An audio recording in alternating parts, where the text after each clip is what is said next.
Welcome to Chillin' 101. We hope this video helps. You begin by making the surface paint-ready. Remove supports, sand visible layer lines with 220, then 400 grit for a smooth base. Once done, wash the model in warm water with mild soap to remove dust and oils, then fully dry. Next, apply a thin spray primer coat from 20 to 30 centimeters away using quick, even passes. This promotes adhesion and reveals remaining flaws. Make sure to inspect for gaps or seams now so you can fill or now you build color. Start with a thin base coat using acrylic or enamel paints, applying 2 to 3 light coats with 10 to 15 minutes drying between each so layers stay smooth. Once the base is stable, mask edges with low-tack tape and use small brushes for detail work.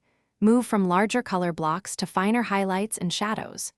Use glazing or a thinned wash to enhance recesses. Make sure to let each small area dry before blending, so you avoid unwanted mixing. To finish, apply a clear coat to protect paint. Choose matte, satin, or gloss and spray 1 to 2 thin coats from 20 to 30 centimeters away, allowing full drying between coats. If you notice runs, let the finish cure briefly. Sand the defect lightly with 800 to 1200 grit, clean, and reapply a thin coat. Make sure to let the entire piece cure at least 24 hours before heavy handling. This avoids fingerprints and adhesion loss. If paint chips, reprime the spot and touch up. Thanks for watching. Consider subscribing if we helped you.